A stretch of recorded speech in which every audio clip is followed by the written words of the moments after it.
ঈশ্বর কেন ক্রুশে? আজকে আমাদের সাবজেক্ট হলো ঈশ্বর কেন ক্রুশে।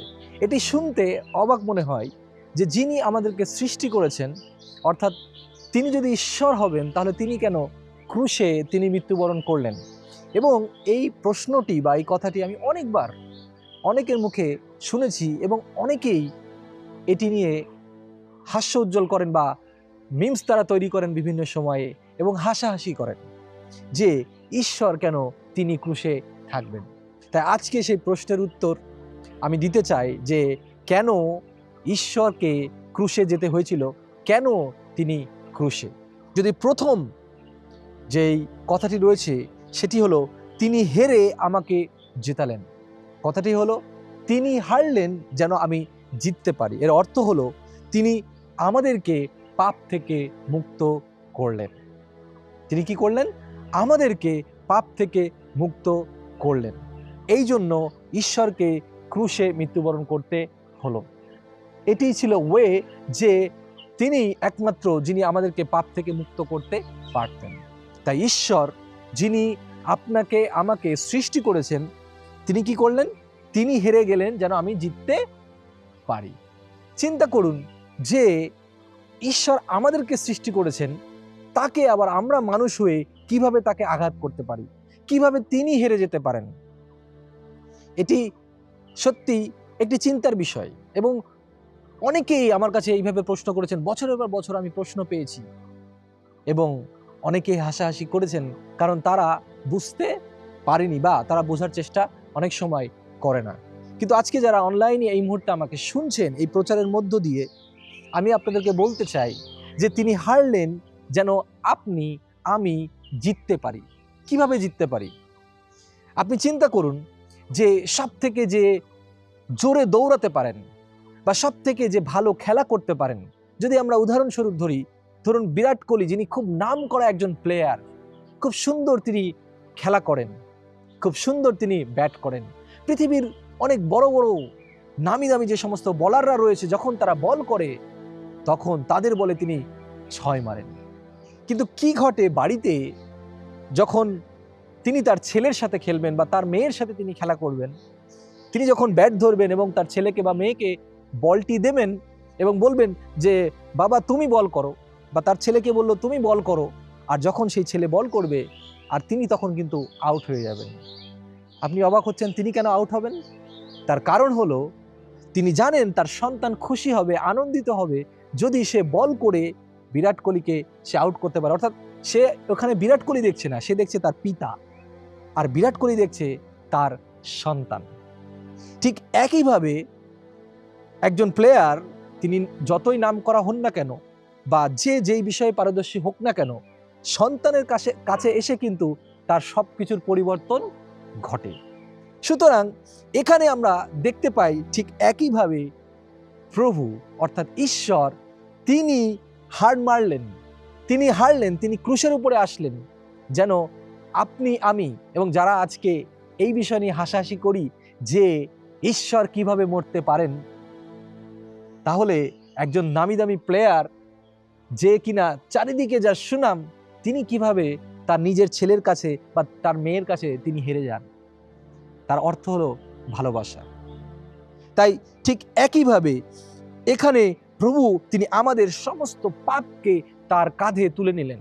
অর্থাৎ ঈশ্বর তিনি আমাদের পাপকে তুলে নিলেন, তিনি স্যাক্রিফাইস করলেন, তিনি সেই প্ল্যানটি দিলেন, তিনি হারলেন যেন আমি আপনি জিতে যেতে পারি। ঠিক আপনি যখন আপনার সন্তানের সাথে খেলা করেন বা আপনি একজন পিতা হিসেবে আপনি সবসময় চেষ্টা করেন যে আপনার সন্তান কিভাবে জিতে যায়। রিসেন্টলি আমার ছেলে হয়েছে, আমি তার সাথে খেলা করি এবং আপনি দেখবেন যে একটি খেলা হয় খুব কমন, সেটা হচ্ছে পাঞ্জা লড়া, হাত দিয়ে এইভাবে দিয়ে তারপরে জিতে যাওয়া, যে এদিকে রাখবে সে জিতে যাবে, আর ওর পার থেকে এদিকে যদি করে তাহলে সে জিতে যাবে। যখন আমি আমার সন্তানের সাথে খেলবো, ছোট বাচ্চার সাথে খেলবো, অবশ্যই আমি ইজিলি সেখানে জিতে যেতে পারবো, কিন্তু আমি কখনোই জিতি না, কারণ আমি তাকে জিতিয়ে দিই যেন সে মজা পায়, আনন্দ পায়। কিন্তু যখন আমি অন্য কারোর সাথে খেলবো, যখন কম্পিটিশন হবে, তখন ঠিকই আমি জিতে যাব এবং তখন ঠিকই আমার কম্পিটিটিভ মাইন্ড হবে। কিন্তু যখন আমি আমার সন্তানের সাথে খেলবো তখন ঘটনাটি অন্য কিছু হবে। তাই তিনি পাপ থেকে মুক্তি দিলেন। কিভাবে মুক্তি দিলেন? তিনি হেরে আমাদেরকে জেতালেন, যেন আমরা তার গৌরব প্রশংসা করতে পারি, আমরা সেই পথ পেতে পারি। এই জন্য দ্বিতীয় যে বিষয় বলছে, ওপারে যাবার সেতু তিনি তৈরি করলেন। প্রথমে আমি বলেছি তিনি হেরে আমাদেরকে জেতালেন, এই জন্যই ঈশ্বর ক্রুশে। দ্বিতীয়ত কি জন্য ঈশ্বর ক্রুশে? যেন ওপারে যাবার সেতু যেন তৈরি হয়। আমরা চিন্তা করি যে নদীর এপার থেকে ওপারে যখন আমরা যাই, মাঝখানে প্রচুর ঝড়, মাঝখানে প্রচুর জল এবং পার হবার কোনো উপায় নেই এবং বিপজ্জনক, অসম্ভব। আর ঠিক সেখানে কি ঘটে? আমরা এপার থেকে ওপারে যেতে পারি না, তাকিয়ে থাকি যে ওপারে আমরা কিভাবে যাব, কি পথ আছে, কি উপায় আছে। সেই উপায়কে তৈরি করতেই প্রভু যীশু খ্রিস্ট সেতু হয়ে তিনি দাঁড়ালেন। অর্থাৎ ক্রুশে আমরা দেখি না, ক্রুশ এইভাবে, ক্রুশ যখন আমরা হই এপার থেকে ওপার, ডান হাত থেকে বাঁ হাত, এপার থেকে ওপার, একটি মাধ্যম। কিন্তু যখন এই ক্রুশটা না থাকে, এরকম থাকে, তখন এপার থেকে ওপার, মাঝখানে কিন্তু খালি। অর্থাৎ আমরা পড়ে মারা যাব অন্ধকারের মধ্যে, আমরা পড়ে মারা যাব নরকের মধ্যে, শয়তানের যে ঝড় আমাদের জীবনে তার মধ্যে আমরা মারা যাব। কিন্তু যখন সেই ব্রিজ অর্থাৎ সেই সেতু চলে আসে, তখন সেই সেতুর মধ্য দিয়ে আপনি হেঁটে হেঁটে এপার থেকে ওপারে আরামসে খুব ভালোভাবে আপনি কিন্তু পার হতে পারবেন। আর প্রভু যীশু খ্রিস্ট ঈশ্বর, যিনি ক্রুশে, এইভাবে তিনি ক্রুশে, আমি বলেছি যে ঈশ্বর কেন ক্রুশে, ঈশ্বর এইভাবে ক্রুশে যেন এপারের লোক ওপারে যেতে পারে। অনেক রকম গান রয়েছে, আধ্যাত্মিক ধরনের গান থাকে যে ওপারে আমি কিভাবে যাব, ওপারে গেলে কি হবে, অনেক রকমের গান থাকে মানুষের জীবনে। এবং চিন্তা করুন, আপনি যে চিন্তাধারার মধ্যেই থাকুন না কেন, প্রতিটি মানুষের একটাই চিন্তা যে সে যখন মৃত্যুবরণ করবে বা সে যখন মারা যাবে তখন ওপারে কিভাবে সে যাবে, এখানে তার চেষ্টা করে। মানুষ অনেকভাবে চেষ্টা করে তাদের জীবনের থেকে, এবং অনেক রকম প্রচেষ্টার মধ্য দিয়ে তারা চিন্তা করে কিভাবে আমি এমন কিছু করব যার মধ্য দিয়ে আমি এপার থেকে ওপারে যেতে পারবো। কিন্তু আসলেই আমাদের সমস্ত প্রচেষ্টা ব্যর্থ হয় যদি কিনা প্রভু যিশুর সেই ব্রিজ বা প্রভু যিশুর সেতু দিকে যদি আমরা না তাকাই। তাই এখানে বলছে মানুষের সাথে স্বর্গের যে সম্পর্ক তা আবার স্থাপন করার জন্য ঈশ্বর আজকে ক্রুশে। অর্থাৎ ঈশ্বরের সাথে যে সম্পর্ক আমাদের বিচ্ছিন্ন হয়েছিল সেই আদম হওয়ার পাপের মধ্য দিয়ে, সেই সম্পর্ককে আবার পুনরায় এক জায়গায় নিয়ে আসার জন্য ঈশ্বরকে ক্রুশের উপরে মরতে হয়েছিল, প্রভু যিশুকে ক্রুশের উপরে মরতে হয়েছিল, যেন আবার সেই আগের মতো আদম এবং হবা এবং ঈশ্বর যেমন এক জায়গায় ছিলেন, যেন প্রভু যীশু খ্রিস্টের মধ্য দিয়ে আপনি আমি আবার মানুষ এবং ঈশ্বরের সম্পর্ক সংযুক্তি হয়। কারণ মাঝখানে যে পাপ, সেই পাপ আমাদেরকে আলাদা করে দিয়েছিল, কিন্তু আজকে একত্রিত করেছে প্রভু যিশুর সেই ক্রুশ বা সেই ব্রিজ। 3 নম্বর বিষয়, ভালোবাসা প্রকাশ করলেন যা গভীর। ঈশ্বর তিনি ক্রুশের ওপরে ভালোবাসাকে প্রকাশ করলেন। আপনাকে অনেকেই বলতে পারে আমি তোমাকে ভালোবাসি, এটা বলা খুব সহজ, কিন্তু তা প্রমাণ করা খুব কঠিন। কারণ যখনই আপনার আমার স্বার্থে একটু লেগে যাবে তখন আমরা কিন্তু সেখান থেকে কেটে পড়বো বা সরে পড়বো। কারণ আমরা কিছু সময়ের জন্য দেখাতে পারি, কিন্তু যখনই আমাদের কোনো আঘাত আসে, যখনই কোনো ঝড় আসে, যখনই কোনো সমস্যা তৈরি হয়, যখনই কথার অমিল হয়, তখন কোথা থেকে যেন ভালোবাসা সরে যায়। যখন অর্থের কোনো সমস্যা হয়, যখন শারীরিক কোনো সমস্যা হয়, কতদিন বা কতক্ষণ পর্যন্ত আপনাকে স্বার্থহীনভাবে একজন মানুষ আপনাকে ভালোবাসতে পারে? আসলে দিন শেষে পারে না, কারণ সবাই সবাইকে নিয়ে চিন্তা করে, যার যার স্বার্থকে নিয়ে চিন্তা করে। কিছু সময়ের জন্য তারা দেখাতে পারে, কিন্তু আলটিমেটলি শেষ পর্যন্ত তারা টিকে থাকতে পারে না। কিন্তু বাক্য বলছে যে প্রভু যীশু তিনি ভালোবেসেছিলেন এবং শেষ পর্যন্ত তিনি ভালোবেসে গিয়েছিলেন এই জগতে যখন তিনি ছিলেন। ক্রুশীয় মৃত্যু পর্যন্ত তিনি বলেননি যে আমার অনেক যন্ত্রণা হচ্ছে, আমার অনেক কষ্ট হচ্ছে, আমি তো অনেক ভালোবাসা দিয়েছি, আমি অনেক বেতের আঘাত নিয়েছি, আমাকে লোকে থুতু দিয়েছে, তাহলে এই পর্যন্তই যথেষ্ট। কিন্তু তিনি মৃত্যুর শেষ পর্যন্ত ক্রুশের ওপরে দাঁড়িয়েও এবং সেখানে ঝুলছেন, রক্ত ঝরছে, সেখানেও তিনি বলছেন আমি ভালোবাসি বলেই আমি ক্ষমা করি, আমি ভালোবাসি বলেও আমি তোমাদেরকে দোষারোপ করি না, আমি ভালোবাসি বলেও আমার পিতা ঈশ্বরের কাছে আমি তোমাদের জন্য প্রার্থনা করি। চিন্তা করুন যে আজকে আমি আপনি যখন এই পরিস্থিতির মধ্যে পড়ি, ক্রুশীয় পরিস্থিতির মধ্যে পড়ি, তখন সেই ক্রুশ থেকে আমরা পালিয়ে আসি কিনা, সরে পড়ি কিনা। কারণ কঠিন পরিস্থিতি কেউই চায় না, সবাই চায় একটু আরামে থাকি। আর আমরা আরামে থাকবো তখনই যখন আমরা প্রভু যিশুকে এবং প্রভু যিশুর ভালোবাসাকে বুঝতে পারবো। এটা আধ্যাত্মিক আরাম, জাগতিক আরাম নয়। জগতের অনেক রকম কঠিন পরিস্থিতি হবে, কারণ সেই পরিস্থিতি প্রভু যিশুর সাথেও হয়েছিল, কিন্তু আমাদের ভালোবাসা থাকবে গভীর, কারণ আমাদের মধ্যে প্রভু যিশু খ্রিস্ট তিনি আছেন।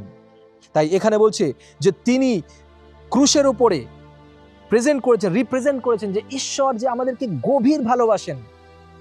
গভীর ভালোবাসা, এই গভীর ভালোবাসা এমন নয় যে আপনি কোনো কিছু দিয়ে সেটা মাপতে পারবেন। এই জন্য বলছে যে পাহাড়ের থেকে উঁচু তার ভালোবাসা, এবং তার যে ভালোবাসা সেটা হলো সমুদ্রের যে গভীরতা, সে গভীরতা শেষ পর্যন্ত মানুষ এখনো আবিষ্কার করতে পেরেছে কিনা আমি জানি না, কিন্তু তারা অনেক কিছু অনুমানের উপরে রাখে যারা গবেষণা করেন, কারণ পৃথিবীর সবকিছু এখন আবিষ্কার করা সম্ভব হয়নি। তার থেকেও গভীর আমার আপনার ঈশ্বরের ভালোবাসা, তাই তিনি ক্রুশে। 4 নম্বর, তিনি শয়তানকে হারালেন। এবার তিনি আমাকে জেতালেন, প্রথম আমরা দেখেছি, কিন্তু তিনি কাউকে না কাউকে হারালেন। কাকে হারালেন? শয়তানকে হারালেন। কারণ শয়তানের সাথে তার কোনো সম্পর্ক নেই। শয়তান হচ্ছে সেই আসল শত্রু, তাই ঈশ্বরের শত্রু শয়তান, তাকে হারানোর জন্য তিনি ক্রুশে উঠলেন। যেন শয়তান যা আমাদের যে জীবনে যে পাপ দিয়ে রেখেছে, আমাদের জীবনে যে মন্দ শক্তিগুলো দিয়ে রেখেছে, আমাদের জীবনের যে মৃত্যু দিয়ে রেখেছে, সেখান থেকে যে সমস্ত মৃত্যুর শক্তি ছিল, যে সমস্ত পাপের শক্তি ছিল এবং যে সমস্ত শয়তানের যা কিছু শক্তি ছিল, তা তিনি ধ্বংস করলেন ক্রুশীয় মৃত্যুর মধ্য দিয়ে। তাই তিনি আমাদেরকে জেতালেন আর শয়তানকে হারালেন, আর তাই তিনি ক্রুশে। আর আলটিমেটলি আমি জিতে যাওয়া মানে আমার পিতা জিতে যাওয়া, এবং আমার পিতা জিতে যাওয়া মানে আমি জিতে যাওয়া। তাই আমার এবং আমার পিতার মধ্যে, আমার এবং আমার পিতার আনন্দের মধ্যে, যেমনি করে একটি শিশু এবং তার পিতা আনন্দ করে একসাথে, তার মাঝখানে আর কোনো কিছু সে চায় না যে প্রবেশ করুক, ইন্টার করুক, কারণ তারা আনন্দের মধ্যে থাকতে চায়, একসাথে থাকতে চায়। শয়তান সে এন্ট্রি নিয়েছিল মাঝখানে, আদম হবার মধ্য দিয়ে এন্ট্রি নিয়েছিল, শয়তান আলাদা করেছিল, কিন্তু প্রভু যীশু খ্রিস্ট সেই জায়গাকে ধ্বংস করলেন এবং শয়তানের সমস্ত শক্তিকে তিনি ধ্বংস করলেন।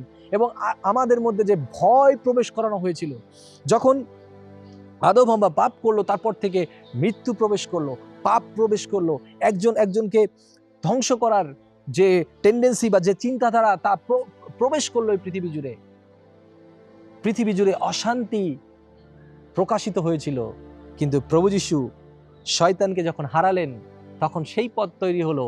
তাই আমাদের জীবনের পাপ, আমাদের জীবনের অন্যায়, আমাদের জীবনের যে মন্দ শক্তির যে আবির্ভাব বা চেষ্টা করা, মন্দ শক্তি যেভাবে চেষ্টা করছে আমাদেরকে ধ্বংস করার জন্য, বা মৃত্যু যা কিছু রয়েছে এই সম্পর্কযুক্ত নেগেটিভ যা কিছু রয়েছে, তার সব কিছুর হার হয়েছে, কারণ আমার প্রভু তিনি আমাকে জিতিয়েছেন এবং তিনিও জিতেছেন শয়তানকে পরাজিত করে। সুতরাং মনে রাখবেন, তিনি শয়তানকে হারালেন। 5 নম্বর বিষয়, কেন ঈশ্বর ক্রুশে? তার কারণ হলো এছাড়া আর কোনো বদলি ছিল না। হয় না এরকম যে অনেক সময় একজন প্লেয়ার আহত হয়েছে, সেখানে আরেকজনকে বদলি করা, অর্থাৎ সেই আহত প্লেয়ার তিনি খেলতে পারবেন না। একজন ভালো ফুটবল যিনি খেলা করেন, তিনি এখন খেলা করতে পারছেন না, সেই জায়গায় অন্য কেউ খেলবে, বা অন্য কেউ তার হয়ে পরিশ্রম করবে, তাহলে কাকে দরকার? একজন ফুটবল প্লেয়ারকেই দরকার। ঠিক একইভাবে যখন আমরা সঠিক ছিলাম, ভালো ছিলাম, কিন্তু পাপময় জীবনের জন্য আমরা আহত হয়ে পড়েছিলাম, তাই আমরা আমাদের নিজের চেষ্টায়, আমরা আমাদের নিজের কাজের দ্বারা কোনোভাবেই ঈশ্বরের সাথে সংযুক্ত হতে পারছিলাম না, এবং পাপ থেকে আমরা আমাদেরকে নিজেদেরকে মুক্ত করতে পারছিলাম না। তাই তিনি আসলেন এই পৃথিবীতে, কারণ তিনি একমাত্র। এবং আপনি বলতে পারেন যে অন্য কেউ কেন নয়? তার কারণ আমরা সকলেই পাপী হয়েছিলাম, আমরা সকলে আহত হয়েছিলাম, কিন্তু যিনি জীবিত, যিনি ফ্রেশ এবং যিনি পাপ মুক্ত, তিনি তো কি করতে পারেন? আমাদেরকে পাপ থেকে মুক্তি দিতে পারেন। তাই এখানে বলছে যে তিনি একমাত্র এর যোগ্য ছিলেন। চিন্তা করুন, যখন আপনি ডক্টরের কাছে গেছেন এবং আপনার ব্লাডের দরকার আছে মনে করুন, আর তখন বলা হলো যে এই লোকের ইমার্জেন্সি ব্লাডের দরকার, একটা কাজ করুন, কোনো একটা গরুর রক্ত এনে বা কোনো একটা পশুর রক্ত এনে তার মধ্যে আপনি ইনজেক্ট করুন। এটা কি সম্ভব? সম্ভব না। আপনি মারা যাবেন, আপনি বাঁচতে পারবেন না। তার কারণ হলো আপনি একটি মানুষ। অন্য যে পশু রয়েছে সেগুলো রক্ত, এটা বলতেই পারে যে এটা তো রক্ত, কিন্তু না, একমাত্র সেই ব্যক্তির রক্তই নিতে পারবেন যখন আপনার সেই ব্লাড গ্রুপের সাথে তার মিল হবে এবং তাকে মানুষ হতে হবে।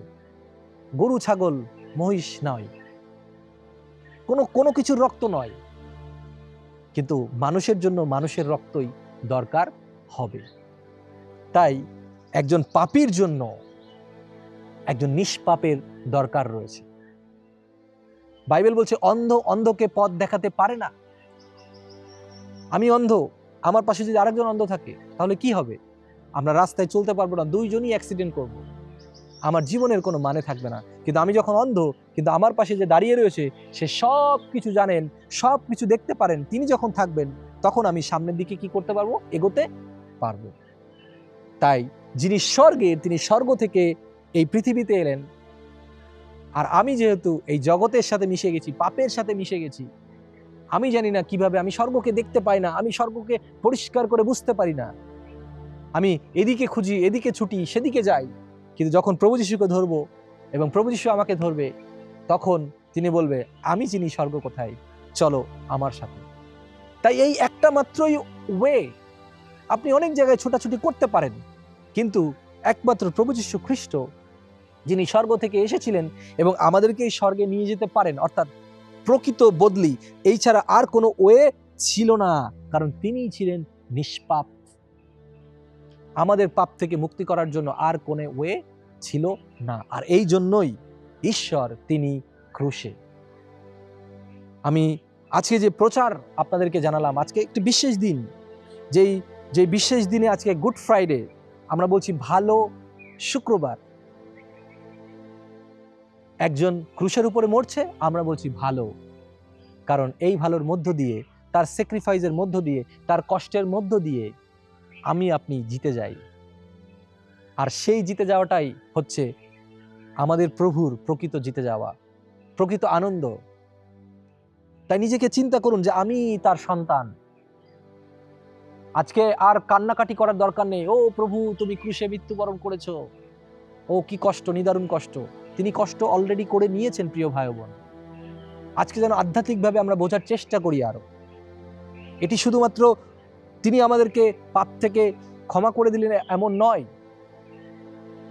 তাই এর সাথে আরো অনেক কিছু রয়েছে, কারণ তিনি সেই সম্পর্ক যুক্ত করলেন, তিনি আমাদেরকে ভালোবাসলেন, তিনি শয়তানকে পরাজিত করলেন এবং তিনি সেই প্রকৃত বলিদান হলেন আমার জন্য। কারণ আপনি অন্য কাউকে বাবা ডাকতে পারেন না, যিনি আপনার প্রকৃত বাবা আপনি তাকেই তো বাবা বলে ডাকবেন, আর তিনি তো আপনার যত্ন নেবেন। কিন্তু তখন তিনি কষ্ট পান যখন আমরা ভুল জায়গায়, ভুল লোককে আমরা বাবা বলে ডাকি, ভুল জায়গায় আমরা সেবা করি, ভুল জায়গায় আমি ছোটাছুটি করি। আজকে তিনি ক্রুশে, আর আমরা তাকে স্মরণ করে আমাদের জীবনকে কিভাবে পরিচালনা করছি, সেই প্রশ্ন আজকে আমার আপনার কাছে থেকে যায়। তিনি তার কাজ করে দিয়ে গেছেন, কিন্তু আজকে তিনি আমাদেরকে সেই স্বাধীনতা দিয়েছেন যে তার সন্তান তার সাথে খেলাধুলা করবে, অর্থাৎ তার সাথে মিশে থাকবে, তার ভালোবাসার মধ্যে থাকবে, তার যে দেওয়া ব্রিজ রয়েছে সেই ব্রিজের উপরে সে হাঁটবে, নাকি সে তার মতো করে, নিজের মতো করে সে এই পৃথিবীতে জীবনযাপন করবে? এই জন্য লোকেরা প্রশ্ন করে যে প্রভু যীশু খ্রিস্ট যদি সত্যিই শান্তি দিতে আসতেন, প্রভু যীশু খ্রিস্ট যদি সত্যিই আমাদেরকে পাপ থেকে মুক্ত করতেন, তাহলে কেন আজকে এই পৃথিবীতে এত পাপ, এত যুদ্ধ, এত কষ্ট, এত যন্ত্রণা? তার কারণ হলো আপনি প্রভু যীশুর দিকে না তাকিয়ে আপনি জগতের দিকে তাকিয়ে আছেন। কারণ প্রভু যীশু তিনি আমাদের জন্য সেই স্থান তৈরি করেছেন এবং সেখানেই আমরা যাব। আমরা স্বর্গ নিয়ে চিন্তা করি, আমরা চিন্তিত হই না এই জগতে কি ঘটছে, আমরা চিন্তিত হই না কোথায় দুর্ভিক্ষ মহামারী কি হচ্ছে, বরং আমরা চিন্তিত হই যে কোথায় একটি মানুষ প্রভু যীশুকে ছাড়া মৃত্যুবরণ করছে। তাই আজকে ক্রুশীয় যে মৃত্যু রয়েছে সেই মৃত্যুকে আমরা যেন মানুষের কাছে তুলে ধরতে পারি। প্রিয় ভাই ও বোন, এইভাবে বলি যে আপনার জন্য প্রভু যীশু মৃত্যুবরণ করেছেন, ঈশ্বর মৃত্যুবরণ করেছেন। এটি হাস্যকর বিষয় নয়, বরং আপনি বুঝুন যে কেন তিনি হারলেন, তিনি কেন ক্রুশে গেলেন।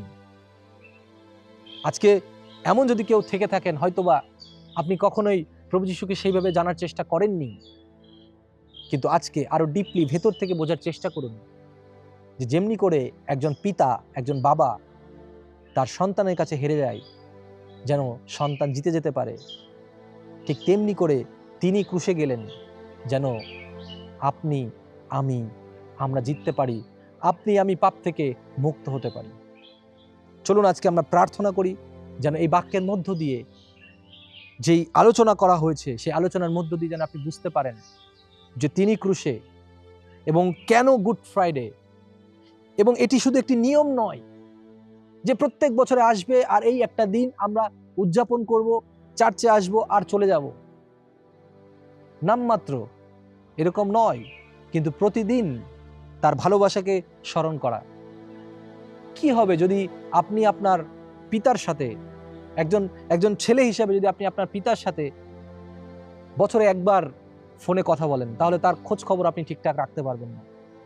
ঠিক আপনার পিতাও যদি আপনি যখন ছোট ছিলেন তখন যদি আপনাকে দুদিন স্কুলে পাঠাতো আর বাকি দিন তিনি যদি খোঁজ না নিতেন, একদিন তিনি আপনাকে খাবার দেবেন আর বাকি দিন যদি তিনি খাবার না দিতেন, তাহলে আপনি কি আজকে বড় হয়ে আমার প্রচার আপনি শুনতে পারতেন? এই মুহূর্তে যখন আপনি শুনছেন, আপনি চিন্তা করুন যে এই জগতের পিতামাতা যদি প্রতিদিন আমাদেরকে দায়িত্ব নিয়ে থাকেন, চেষ্টা করেন, তাহলে সেই পিতা সমস্ত দায়িত্ব, সবকিছুর দায়িত্ব তিনি গ্রহণ করেছেন, তারপরেও আমরা অনেক সময় তাকে ভুলে যাই, তারপরেও আমরা তাকে ক্রুশে দিই যখন আমরা জেনেও পাপ করছি, যখন আমরা ঘরে বসে আছি কিন্তু কিভাবে প্রচার করব তা আমরা ভাবছি না, যখন আমাদের কাছে মোবাইল চালানোর সময় আছে কিন্তু আমাদের কাছে প্রার্থনার সময় নেই, যখন আমাদের মুখ থেকে অন্যকে গালিগালাজ আমরা দিতে থাকি, রাগ করি, অন্যকে কষ্ট দিই, অন্যকে আঘাত করি, অন্যকে মারি, কথার মধ্য দিয়ে অন্যকে হত্যা করি, তখন তার ক্রুশীয় যে মৃত্যু তা প্রশ্নবিদ্ধ হয়। কারণ আপনি তা প্রশ্নবিদ্ধ করি, সেটি আমাদের ব্যক্তিগত জায়গা থেকে আমরা তার সাথে সম্পর্ককে নষ্ট করি, কিন্তু তিনি সম্পর্ক স্থাপন করেই দিয়েছেন এইভাবে। তিনি সবকিছু ছেড়ে দিয়েছেন, তিনি বললেন এই নাও আমার ভালোবাসা, আমি ছেড়ে দিলাম, এই আমি, চলো আসো আমার ভালোবাসাকে গ্রহণ করো। কিন্তু আপনি সেই ক্রুশের দিকে দেখছি একবার, অনেকেই আমরা জিজাস ফিল্ম দেখেছি, আমি অনেক আমার বন্ধু বান্ধব যারা রয়েছেন যারা প্রভু যীশুকে জানে না, জিজাস ফিল্ম তারা দেখেছে। ও হ্যাঁ, একটা লোক তিনি ওই ক্রুশের উপরে মরেছেন, একটা ভিডিও আমি দেখছিলাম। তাদের কাছে অতটুকুই, তারা তার থেকে বেশি কিছু জানে না বা বোঝে না। কিন্তু আজকে আপনি যখন এই বাক্যকে শুনছি, জানছি, বুঝতে পারছি, তখন আমরা অনেক সময় তার কাছ থেকে দূরে সরে যাই। এমনকি অনেকেই আছেন যারা নিজেদেরকে পরিচর্যাকারী হিসেবে দাবি করছেন, কিন্তু দিন শেষে এটি আপনি শুধুমাত্র একটি চাকরি মনে করছেন। আমার পিতার সাথে সন্তানের সম্পর্ক কখনো চাকরি হতে পারে না। সম্পর্ক সম্পর্কই, ভালোবাসা ভালোবাসায় হয়। তার মধ্যে কোনো রকম স্বার্থ থাকে না। এই জন্য বাক্য বলছে প্রেমই শ্রেষ্ঠ, অর্থাৎ ভালোবাসাই শ্রেষ্ঠ। সেই ভালোবাসাই আমাদেরকে সবকিছুর বন্ধন থেকে মুক্ত করেছে। এই জন্যই বলেছে বাইবেল যে কারণ ঈশ্বর জগৎকে এমন প্রেম করলেন, ভালোবাসলেন। চলুন আজকে অনলাইনে যেখানে যে আছেন এবং আমরা যারা এখানে আছি এই মুহূর্তে, সবাই আমরা যদি সুযোগ হয় আমরা সকলে সেই নিজ নিজ জায়গায় আমরা দাঁড়াই এবং আমরা আমাদের চোখ বন্ধ করি এবং বোঝার চেষ্টা করি। আমি খুব চিৎকার করে সবকিছু বলতে চাই না, প্রচার করতে চাই না, কিন্তু আমি বলতে চাই যে এবার একটু থামুন এবং ভাবুন যে সত্যি কি যে আমার ঈশ্বর তিনি ক্রুশে রয়েছেন, তাহলে সত্যিই কি আমি আমার জায়গা থেকে আমার কাজগুলো করছি কিনা। প্রিয় ভাই বোন, আমরা ছোটবেলা থেকে শুনে আসি যে প্রভু শীঘ্রই আসছেন। অনেকে এটা নিয়ে হাসাহাসি করে, ঠিক প্রথমে যে বাক্যের আমাদের টাইটেল সেটা নিয়েও যেমন হাসাহাসি করে। নোহের সময় লোকেরা হাসাহাসি করেছিল যে কবে এসে বৃষ্টি হবে, কেন জাহাজ তৈরি করছে, তাকে পাগল বলেছে। প্রভুকেও লোকেরা পাগল বলেছে। জিসাস ফিল্মে দেখবেন সেখানে বলছে বেটা পাগল, বড়লোক হতে চায় না, সে ধনী হতে চায় না। কারণ প্রভু যিশু টাকা পয়সার জন্য আসেনি, প্রভু যিশু চেয়েছিলেন আপনাকে আমাকে ভালোবাসতে, এবং তিনি ভালোবেসেছিলেন এবং আজও আপনাকে তিনি ভালোবাসেন। তাই যদি আজকে আপনি একদম নতুন হন, খুব বেশি কিছু আপনি জানেন না বা বুঝতে পারেন না, তবে এতটুকু আপনি জেনে রাখুন, আপনার যা কিছু পাপ রয়েছে এই মুহূর্তে আপনি স্বীকার করুন এই বিশেষ সময়ে, তাহলে আপনি বুঝতে পারবেন প্রভু যিশু খ্রিস্টের ক্রুশীয় মৃত্যুকে। এবং তিনি যেই উদ্দেশ্যে ক্রুশের উপরে চড়লেন বা উঠলেন, কষ্ট ভোগ করলেন, রক্ত ঝরালেন, যখন আমি আপনি আমার পাপ স্বীকার করে তার বাক্য অনুসারে আমরা জীবনযাপন করব, তখন তিনি আনন্দিত হবেন। তখন আমরাও যেমন জিতে যাব, তিনিও জিতে যাবেন, আর পরাজিত হবে শয়তান, এবং সেই যে স্বর্গের ঠিকানা আমরা পাবো আমাদের জীবনের জন্য। তাই সকলেই চায় স্বর্গে যেতে, তাহলে কাজটাও করতে হবে স্বর্গের মতো করেই। যদি শয়তানের কথায় আমরা চলি, শয়তানের মতো করে আমরা জীবনযাপন করি, তাহলে আমাদের চিন্তাধারা, কাজ সবকিছু মাটির নিচে। কিন্তু প্রভু যিশু তিনি মাটির নিচে নয়, বরং সেই মাটির নিচকে ভেদ করে, অর্থাৎ শয়তানের সমস্ত শক্তিকে ধ্বংস করে তিনি আবার পুনরুত্থিত হয়েছিলেন। আসুন আমরা চোখ বন্ধ করি এবং প্রার্থনা করি, আপনি যেখানে থাকুন না কেন আজকে গ্রহণ করুন এই বাক্যকে, যেন প্রভু আপনার জীবনের সেই পরিবর্তন দেন এবং আপনার চেতনা দেন। এবং যারা ইতিমধ্যেই প্রভুতে চলছেন, আপনারা আরও প্রভু যিশুর ভালোবাসাকে আরও আঁকড়িয়ে ধরুন। আপনার জীবনে যেন প্রতিনিয়ত জীবনের শেষ দিন পর্যন্ত আপনি প্রভুকে এইভাবেই জড়িয়ে থাকতে পারেন, প্রতিটা দিন যেন আনন্দিত থাকতে পারেন, যেন যেই দিন সেই স্বর্গের বিচারের দিন লাইনে দাঁড়ানো হবে, সেদিন আর আলাদা করে কাউকে পরিচয় করিয়ে দিতে হয় না, আমাদের নাম যেন আর না নতুন করে না বলতে হয়, বরং প্রভু যখনই দেখবেন তখনই জড়িয়ে ধরে বলবেন, আসো আমার প্রিয় শিষ্য। এবং তিনি বলবেন যে আসো আমার প্রিয় সন্তান, আসো আমার প্রিয় বন্ধু। তিনি আপন করে নেবেন, তিনি দূরে ঠেলে দেবেন না। তার কাছে আমরা আর অপরিচিত থাকবো না, কারণ যখন আমি আপনি প্রতিদিন তার সাথে কথা বলবো, তখন তার পরিচিত আমরা হয়ে যাব। হালেলুয়া। ও প্রভু, তোমাকে ধন্যবাদ দিই যে তুমি ক্রুশের ওপরে আমার জন্য মরলে প্রভু, তুমি হেরে গেলে প্রভু, তুমি পাপী না হয়েও তুমি পাপী হলে, আর আমি পাপী, কিন্তু আমাকে তুমি মুক্ত করলে। তুমি আমাকে বললে যে তুমি মুক্ত, তুমি বেরিয়ে এসো সেই পাপ থেকে, আমি তোমার পাপকে বহন করছি। তোমার বাক্য বলে যে সমস্ত ভাবনার ভার আমার উপরে দাও। তুমি সেই ভাবনার ভার নিয়েছো প্রভু।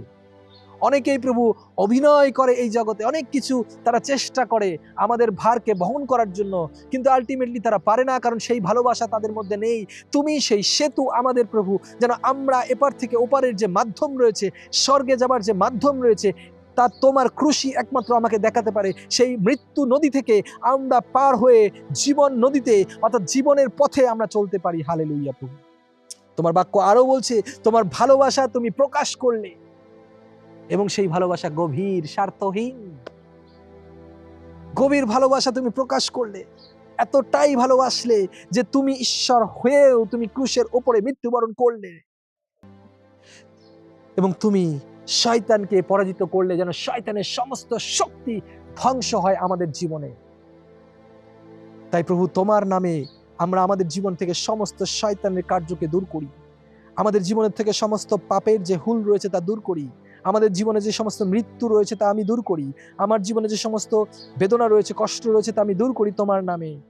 কারণ সেই নাম একমাত্র যোগ্য। এই জন্য বাক্য বলছে যে আর কোনো বদলি ছিল না, একমাত্র সেই নাম প্রভু যিশুর নাম।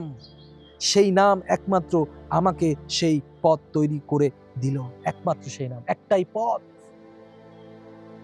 তুমি সত্য পথ এবং অনন্ত জীবন প্রভু। আজকে আমরা অনন্ত জীবনের জন্য চেষ্টা করছি।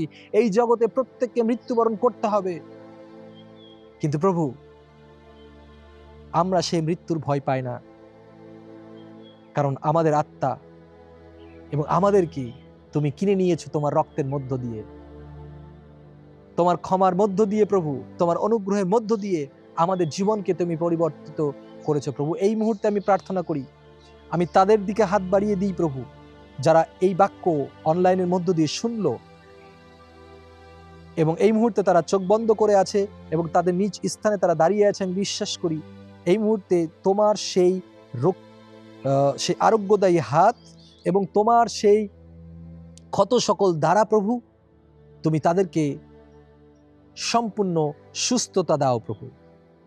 প্রভু, এই সুস্থতা শুধু শারীরিক সুস্থতা নয়, বরং মানসিকভাবে এবং আধ্যাত্মিকভাবে প্রভু, যারা প্রভু হারিয়ে গেছে প্রভু, তাদেরকে তুমি জয়যুক্ত করো প্রভু। তুমি তাদেরকে আপন করে নাও এবং আজকে তারা তাদের নিজেদের পাপ তারা স্বীকার করছে, তাদের জীবনে যে সমস্ত অন্যায় রয়েছে তারা স্বীকার করছে এবং তোমাকে তারা তাদের জীবনে তারা প্রভু বলে স্বীকার করছে। তাই আমি বিশ্বাস করি প্রভু, এই মুহূর্তে যারা আমাকে শুনছেন, আপনারা আপনাদের যে পাপ রয়েছে, আপনাদের যে অন্যায় রয়েছে, এবং আপনি আপনার মতো করে প্রভুর সাথে কথা বলুন।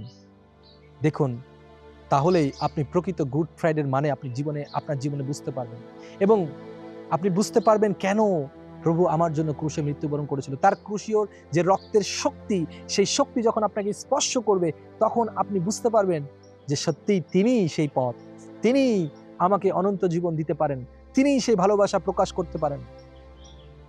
একজন পিতা এবং সন্তানের যে সম্পর্ক, সেই সম্পর্কের আসল আনন্দ, আসল সেই শক্তি আপনি আপনার জীবনে তখন বুঝতে পারবেন। আমি আপনাকে অল্প কিছু সময় দিতে চাই, যখন আপনি নিজের মুখ খুলে আপনি প্রার্থনা করুন। এই মুহূর্তে আমি এই মুহূর্তে পরভাষায় প্রার্থনা করতে থাকবো কন্টিনিউ। আপনি এই সময় আপনার পাপকে আপনি স্বীকার করুন, আপনি প্রভুকে বলুন, প্রভু এই আমি তোমার দেওয়া সেই ব্রিজে উঠতে চাই, আমি তোমার সেই গভীর ভালোবাসাকে আমার জীবনে আমি পেতে চাই এবং আমি তোমার সাথে থাকতে চাই। তুমি আমার পিতা এবং আমি তোমার সাথে চলতে চাই। হালেলুইয়া। রেখেন্দে হালাকাইয়া নামা সুহা নামা রেখেতো রোহা ইয়ানা কা শেখেলেমেন্তো রুখালিয়া নামা সো রাবা শিখেরেলে আন্দি লেখা উলা থিয়া নামা সো রাবা শেখেরিয়ান্দা উলা হান্দেকে সো লালিল কান্দারা শিখের রেখেরে উরা থান্দিয়া সাখইয়া নামা সারা। প্রভু তুমি দয়া করো, অনুগ্রহ করো, স্পর্শ করো যারা এই মুহূর্তে তাদের মুখ খুলে দিয়েছে এবং প্রার্থনা করছে এই মুহূর্তেও পারে প্রভু। লিখান্তের কা শেখাইয়া নামা সুইয়া নামা শিখাইয়া নামালো উহাইয়া নামা শেখে রে নেমে সো লোখরো করো। ও প্রভু, আমাদের জীবনের সব থেকে বড় সমস্যা, ও প্রভু এই পৃথিবীর সব থেকে বড় সমস্যা পাপ, কিন্তু সেই পাপকে তুমি ধুয়ে দিয়েছো প্রভু এবং তুমি পরিষ্কার করে দিয়েছো। তুমি তোমার রক্ত দিয়ে প্রভু তা পরিষ্কার করে দিয়েছো। লেখেনতে রেখা শিখাইয়া নামা শোকর লোক। তাই আজকে প্রিয় ভাই বোন যারা রয়েছে এই মুহূর্তে আমাকে শুনছে, তাদের জীবনে যে সমস্ত পাপ রয়েছে তা তুমি চূর্ণ করলে এবং তুমি তা ধ্বংস করলে এবং পিতা পুত্রের সেই সম্পর্ক ফিরে এলো। রিখান্তে লেখা শিখা উ লাখিয়া নামা সো রেখাইয়া নামা সো লাখিয়ান্দা উ লাহান্দা রবো সৌখইয়া নামা সৌখইয়া নাম ইন্দো রবো সেইখাইয়া নামা সো রাখালিয়ান্দো উখাইয়া নামা সো রেবাথালা কান্দিয়া ইখান্তারা সেইখারিয়া নামা সৌখর লোবো কইয়া নামা সাগেলেকে তারালামাসা। Thank you Jesus, thank you Jesus. প্রিয় ভাই বোন, আমি বিশ্বাস করলাম যে আপনি এই প্রার্থনাকে গ্রহণ করলেন এবং আপনি আপনার সম্পর্ককে স্থাপন করলেন, আপনি বুঝতে পারলেন আপনার জীবনের প্রকৃত অর্থ। তাই আনন্দিত থাকুন। গুড ফ্রাইডে কোনো দুঃখের দিন নয়, বরং আনন্দের দিন, কারণ আমি আমার পিতার সাথে একত্রিত হওয়ার সেই পরম সুযোগ আমি পেয়েছি, তার ভালোবাসাকে দেখার সুযোগ পেয়েছি। তাই ক্রন্দন নয়, বরং আনন্দই হোক আমাদের জীবনের ঠিকানা, কারণ সেই কষ্টগুলো, সেই ক্রন্দনগুলো, দুঃখগুলো তিনি ক্রুশে অলরেডি নিয়ে নিয়েছেন। প্রভু আপনাকে অনেক অনেক অনেক আশীর্বাদ করুক, আমি সেই প্রার্থনা করি প্রভু যিশুর নামে চাইলাম। Amen, amen, amen.